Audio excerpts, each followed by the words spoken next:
Halo, bertemu lagi dengan saya. Assalamualaikum warahmatullahi wabarakatuh. Saya Pak Koirul yang akan menemani pembelajaran hari ini dalam mapel IPS. Semoga kalian masih tetap semangat meskipun belajar di rumah. Ya, jangan pernah putus asa, jangan pernah bosan untuk menambah wawasan dan ilmu kalian.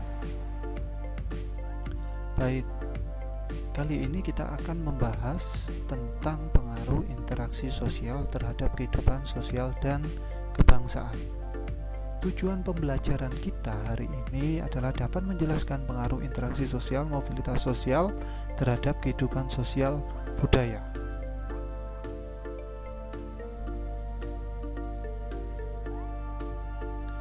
Mobilitas sosial. Sebelum kita membahas mobilitas sosial, kalian pasti sudah mengetahui interaksi sosial dan status sosial, karena pada kelas 7 kalian sudah mempelajari dua materi ini. Pada kelas 8 ini kalian hanya mengingat-ingat kembali materi-materi kalian pada kelas 7 yang lalu. Interaksi sosial adalah hubungan timbal balik berupa aksi saling mempengaruhi antar individu dan kelompok, serta antar kelompok. Itu adalah interaksi sosial.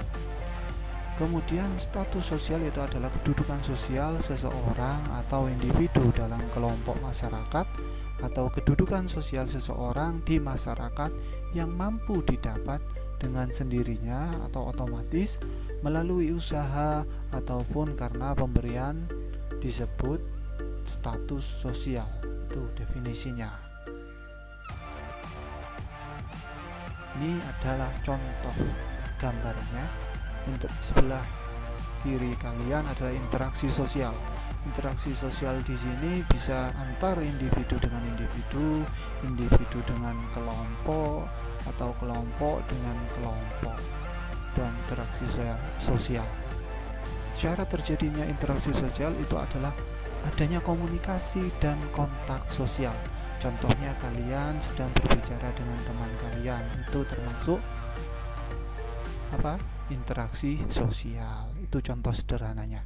Kemudian sebelah kanan kalian ini adalah status sosial. Ya, seperti penjelasan tadi atau definisi tadi, bahwa status sosial itu bisa didapatkan secara otomatis atau secara keturunan. Contohnya Pangeran William ini, atau disebut ascribed status. Ini adalah status yang didapatkan karena faktor keturunan. Ya, orang tuanya Pangeran William adalah seorang raja, otomatis dia akan menjadi seorang raja nantinya, seorang pangeran sekarang. Kemudian yang tengah ini adalah sarjana hukum atau achieved status.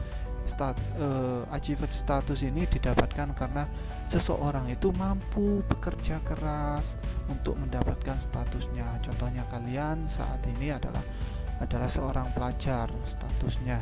Nantinya kalau kalian bisa berprestasi, sanggup bekerja keras ke depannya, kemudian naik ke kelas berikutnya sampai nanti sarjana, berarti kalian akan mendapatkan achieved status, karena status yang didapatkan karena faktor kerja keras atau usaha dari diri sendiri.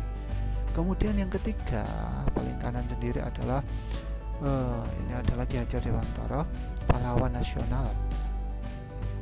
Statusnya disebut assigned status. Status ini diberikan oleh masyarakat karena kontribusi beliau terhadap pendidikan, maka beliau dijadikan pahlawan nasional. Status ini didapatkan karena faktor pemberian dari masyarakat, suatu tokoh. Contoh lagi itu adalah seorang ustadz yang ada di kampungmu. Sebutan ustadz itu diberikan oleh masyarakat. Nggak mungkin seorang ustadz memanggil dirinya ustadz sendiri. Ustadz itu diberikan karena beliau dianggap sudah mampu untuk memberikan ilmu-ilmu agama di dalam masyarakat. Makanya Oleh sebab itu dia disebut seorang ustadz oleh masyarakat. Kita lanjutkan. Interaksi yang berkembang di masyarakat ini kemudian akan mengubah pola pikir dan memungkinkan terjadinya mobilitas sosial. Seseorang yang telah mengalami mobilitas sosial berarti telah mengalami perubahan status sosialnya. Ini adalah definisi dari mobilitas sosial. Merupakan proses individu atau kelompok yang melakukan perpindahan kedudukan dari kelas sosial satu ke kelas sosial yang lainnya. Perpindahan tersebut mempengaruhi perubahan yang terjadi dalam individu dan kelompok. Jadi contohnya, kalian statusnya seorang pelajar. Nanti kalau kalian naik, kemudian menginjak SMA, kemudian perguruan tinggi, maka status kalian akan berubah. Awalnya pelajar SMP, kemudian naik ke SMA, pelajar SMA, kemudian naik ke perguruan tinggi, seorang mahasiswa. Itu salah satu contoh dari mobilitas sosial. Mobilitas sosial memiliki bentuk-bentuk sebagai berikut. Yang pertama adalah mobilitas sosial horizontal, kemudian kedua vertikal, ketiga sosial antar generasi dan intragenerasi, dan yang keempat adalah sosial geografis atau disebut juga mobilitas lateral. Definisinya apa? Mari kita simak penjelasan berikut. Mobilitas sosial horizontal merupakan gerak perpindahan status atau kedudukan seseorang menuju status atau kedudukan yang baru yang sederajat. Ya, ini titik pentingnya ada di yang sederajat ini. Kedudukan yang baru tapi sederajat dengan kedudukan yang sebelumnya.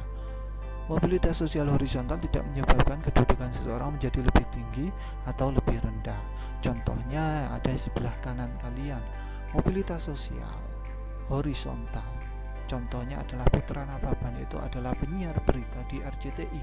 Kemudian dia pindah ke stasiun Metro TV, tapi tetap sebagai penyiar berita.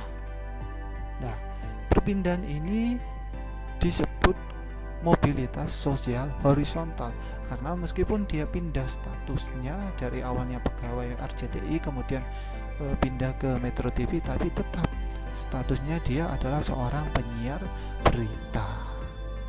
Itu adalah mobilitas sosial horizontal. Mari kita lanjut ke mobilitas sosial vertikal. Mobilitas sosial vertikal dibagi menjadi dua, ada vertikal naik dan ada vertikal turun. Mobilitas sosial vertikal naik atau social climbing atau naik menunjukkan perubahan kelas sosial yang lebih baik dari sebelumnya. Contohnya di sebelah kanan, seorang petani awalnya karena berkat kerja kerasnya dia menjadi seorang juragan atau bos. Kemudian mobilitas sosial vertikal turun atau social sinking menunjukkan perpindahan status atau kelas sosial seseorang menuju kelas sosial yang lebih rendah status sosialnya. Contohnya, anggota DPR yang terhormat karena melakukan tindak korupsi, maka dia ditangkap oleh KPK dan menjadi seorang narapidana.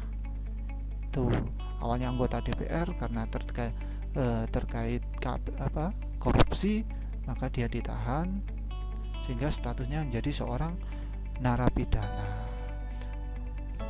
Sudah paham sampai di sini? Kalau vertikal naik berarti statusnya dari yang sebelumnya ada lebih baik. Tapi kalau mobilitas sosial vertikal turun, maka status sosialnya akan menurun atau lebih rendah dari sebelumnya. Mari kita lanjutkan ke mobilitas antar generasi. Mobilitas sosial yang terjadi antara dua generasi atau lebih. Mobilitas seperti ini terjadi karena adanya perubahan status sosial antara ayah dengan anak, anak dengan cucu, dan seterusnya. mobilitas antar generasi terdiri dari mobilitas antar generasi naik dan mobilitas antar generasi turun. Mobilitas antar generasi naik, contohnya ini kalian, seorang kakek, generasi kakeknya adalah penjaga sekolah dan neneknya berumah tangga. Ini generasi kakek nenek. Kemudian generasi ayah ibunya itu adalah seorang guru. Kemudian generasi anaknya adalah pengawas sekolah. Maka antar generasi ini mengalami kenaikan. Makanya contoh yang seperti ini disebut mobilitas antar generasi naik. Penjaga sekolah, kemudian generasi ayahnya seorang guru, sementara anaknya seorang pengawas sekolah. Kita lanjutkan ke contoh berikutnya, yaitu mobilitas antar generasi yang turun. Generasi kakeknya adalah jenderal TNI dan neneknya notaris. Kemudian generasi ayah ibunya adalah seorang pengusaha, sementara generasi anaknya adalah pengangguran. Nah, dari generasi ke generasi ini mengalami penurunan status sosialnya, yang awalnya jenderal dan notaris, kemudian seorang pengusaha, kemudian generasi anaknya adalah pengangguran. Sampai di sini ada yang ditanyakan? Silakan diketik di kolom komentar bila ada pertanyaan. Kemudian yang berikutnya adalah mobilitas intragenerasi. Adalah mobilitas sosial yang dialami seseorang selama masa hidupnya dalam satu generasi. Atau dengan kata lain, mobilitas intragenerasi adalah perubahan status sosial seseorang sepanjang usianya, mulai dari lahir hingga meninggal dunia. Perbedaan antara intragenerasi dan antargenerasi, perhatikan ini dulu ya. Kalau antar generasi itu terjadi lebih dari satu generasi. Kalau intra itu terjadi pada satu generasi saja, atau generasi dirimu sendiri, diri sendiri. Itu intragenerasi. Contohnya adalah pekerjaan pertama kamu, contoh saja, pekerjaan pertamamu adalah bekerja sebagai juru ketik. Kemudian pekerjaan keduamu bekerja sebagai manajer. Ya, mungkin karena prestasimu sebagai juru ketik, makanya kamu diangkat menjadi seorang manajer. Karena terus berkembang, maka kamu diangkat menjadi sebagai direktur. Lah, perpindahan status sosial ini ya terjadi dalam satu generasi saja, yaitu generasi kalian sendiri. Makanya ini disebut mobilitas sosial intragenerasi. Sudah paham perbedaannya antar generasi dan intragenerasi? Kita lanjut ke berikutnya. Mobilitas sosial lateral atau geografis.